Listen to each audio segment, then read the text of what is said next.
Hi, this is Jeff Blauette, technical agronomist with Cooperative Farmers Elevator, and on this week's Field Friday segment, we're out in the beans. I wanted to touch on something that we've seen the last few weeks as we've been out looking through these fields for aphids. You know, the season for that's kind of over, but we've been seeing this as we've been plowing through these beans, checking out populations here the last couple, 3 weeks or whatever.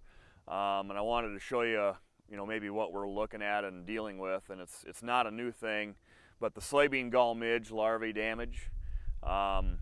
It continues to slowly get worse.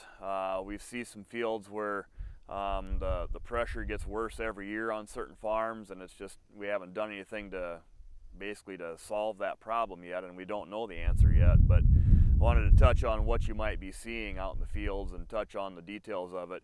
We've talked about it the last couple of years. I wanted to retouch on it this year because it is continuing to expand. So what are they and how do they get here? The soybean gall midge, they're probably out in most bean fields today. What'll happen is after the season, those larvae will eventually go into the soil. They'll lay eggs for next year. Next, probably June is when we typically probably are going to see it. That's when you'll start to see emergence of those little flies, or maybe like a big mosquito type size.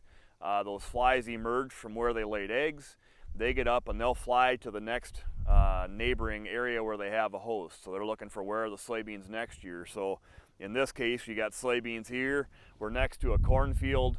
Next year, that'll probably be beans. So these will emerge from this bean field and they'll go across into that, and it might be 5 feet away, but they'll go into that next crop edge and look for places to lay eggs. That's why edges are worse. Basically, that's how we're getting an infestation. So where do they infest that bean plant? Usually in June, probably late June, maybe even early July, when those flies are out looking. They're basically looking for that soybean plant. As we get to that soybean plant, in June, they're maybe that tall. That stem, as it grows, the stem will have the skin around the outside of it kind of get we call it fissures, but it cracks. And those are entry points for those flies to look to lay eggs in those bean plants. They lay eggs and basically inject and lay eggs inside those bean stems at that point. As those eggs basically mature and hatch, they're orange, tiny little orange larvae that are inside that stem then. We've got some pictures. You maybe have seen them in magazines or seen them before. But you have some of those larvae that are inside that plant. Then basically they'll start eating inside the stem.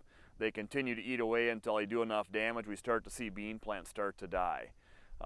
What that kind of looks like, it actually kind of looks a little bit like the very beginnings of that plant's death. Looks a little bit like soybean sudden death syndrome, or SDS. You'll see some interveinal chlorosis on these bean leaves.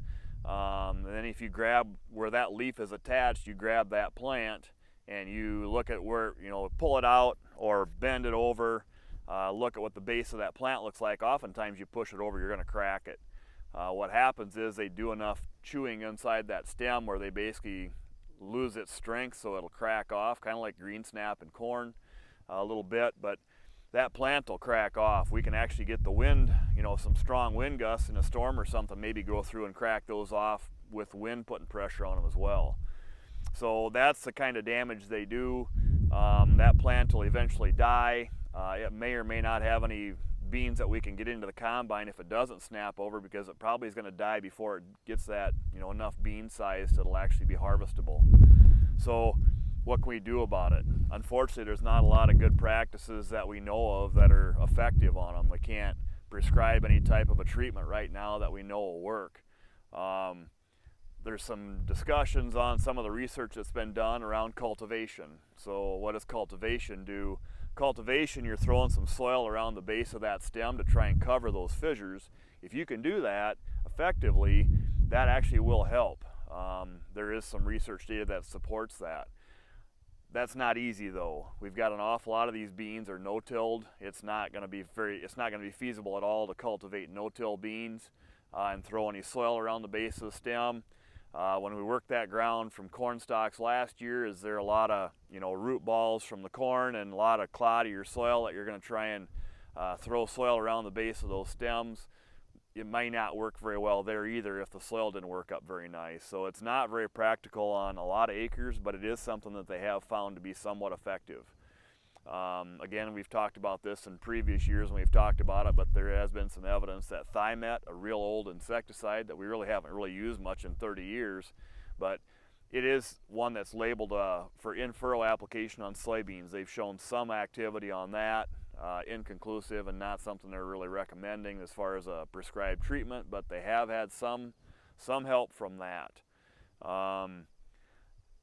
We don't really know enough about the life cycle and the emergence timing of the GDUs and the things that it takes to prescribe any type of insecticide treatment and to time that to be effective. So we're still in a learning mode on this pest. The only thing that we know that is effective is if you can get rid of as many crop lines as you can. Down in Nebraska, where the pest has been a problem for longer than here, it's worse down there. I know I went down to a field day down there last year, and one of the things they talked about is there are neighborhoods where all the neighbors get together and decide we're going to plant all corn in a big area and all beans in a big area, essentially just trying to get rid of the crop lines, because the crop lines, it seems like that's where the worst damage is, so trying to eliminate those. So if you have the ability, if you've got a quarter section that's got 2 or 3 crops in it or whatever, if we can consolidate crop lines and have a whole quarter of corn and another whole quarter of beans instead of having them split, the crop line elimination will help you some. But it may or may not be practical for your operation, but it is one thing that we can maybe help with some. The weakness that those flies have is when they emerge, they're not very good flyers, so they may not fly for a mile to find a host. They may not get to fly that far, so that would be one thing that we can maybe do, but it's not gonna be easy for every situation. So just wanted to touch on that, show you some of the things we're seeing, and something you may come across in your own field. So with that, that's this week's Field Friday segment, and we'll see you next week.